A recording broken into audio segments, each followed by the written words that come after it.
उत्तर प्रदेश की राजधानी लखनऊ के सराफा बाजार से अच्छी खबर सामने आई है। अगर आप धनतेरस और दिवाली के मौके पर गहने बनवाने से चूक गए हैं तो यही कीमती धातुओं के खरीदने का सही समय है।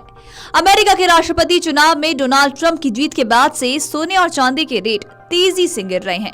शहर में बीते 5 दिनों में सोना 3,825 रुपए प्रति 10 ग्राम और चांदी 4,500 रुपए प्रति किलो सस्ती हुई है।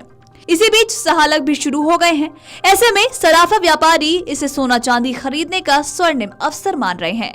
आपको बता दें कि चौक सराफा बाजार के व्यापारी आदेश जैन का कहना है कि विश्व स्तर पर हो रही हलचल से सोना चांदी के रेट घट रहे हैं, लेकिन कुछ दिनों बाद इनके फिर बढ़ने की उम्मीद भी है। इसके उलट रेट और गिरने की आशंका से खरीद नहीं कर रहे हैं। तो वहीं चौक सराफा एसोसिएशन के महामंत्री विनोद माहेश्वरी का कहना है कि डोनाल्ड ट्रंप बिटकॉइन को सपोर्ट कर रहे हैं। इससे बिटकॉइन में तेजी आई है, जबकि धातुओं की कीमत में गिरावट दर्ज की गई है, लेकिन ये गिरावट स्थिर नहीं रहेगी, इसमें फिर से तेजी आएगी। सराफा व्यापारी सहालग के वक्त सोना चांदी के रेट में गिरावट को अच्छे व्यापार का संकेत मान रहे हैं। व्यापारियों का कहना है कि शादी के साथ निवेश के लिए भी सोना चांदी खरीदने का स्वर्णिम अवसर है। उम्मीद है कि इस गिरावट से सहालग में सोने चांदी की बिक्री में उछाल आएगा। दरअसल अभी शादी विवाह का सीजन शुरू हुआ है और शादी में लड़कियों को गहने देने की परंपरा है।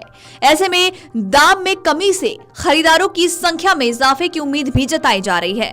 आपको बताते चले कि देश भर में सोने के आभूषणों की कीमत उत्पाद शुल्क, राज्यों के कर और मेकिंग चार्जेस के कारण बदलती रहती है। यहाँ बता दें कि आभूषण बनाने के लिए ज्यादातर 22 कैरेट का ही इस्तेमाल होता है, तो वहीं कुछ लोग 18 कैरेट सोने का भी इस्तेमाल करते हैं।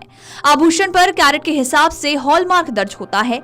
24 कैरेट सोने के आभूषण में 999 लिखा होता है, जबकि 23 कैरेट पर 958, 22 कैरेट पर 916, 21 कैरेट पर 875 और 18 कैरेट पर 750 लिखा होता है।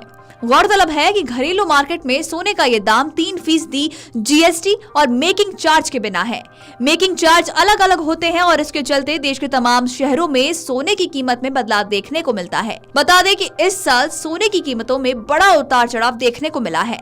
मोदी 3.0 के पहले बजट यानी कि यूनियन बजट 2024 में सोने चांदी पर कस्टम ड्यूटी घटाए जाने के बाद ये टूटकर 67,000 के लेवल पर आ गया था। तो वहीं इसके अगले ही महीने से सोने में तेजी देखी गई कि ये ऑल टाइम हाई पर पहुंच गया। अब इसमें फिर से गिरावट दर्ज की गई है।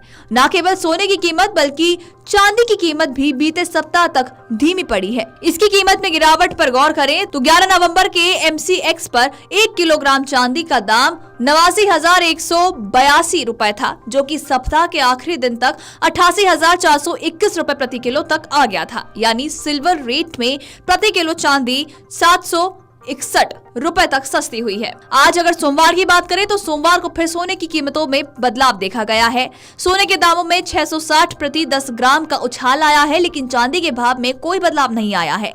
नई दरों के बाद सोने के दाम 67,000 और चांदी के रेट 89,500 करीब आ गया है। आज सोमवार को सराफा बाजार द्वारा जारी सोने चांदी की नई कीमतों के मुताबिक 18 नवंबर 2024 को 22 कैरेट सोने के दाम 70,100, 24 कैरेट के दाम 76,460 और 18 ग्राम 57,360 रुपए पर ट्रेंड कर रहा है। तो वहीं 1 किलो चांदी का भाव 89,500 रुपए चल रहा है।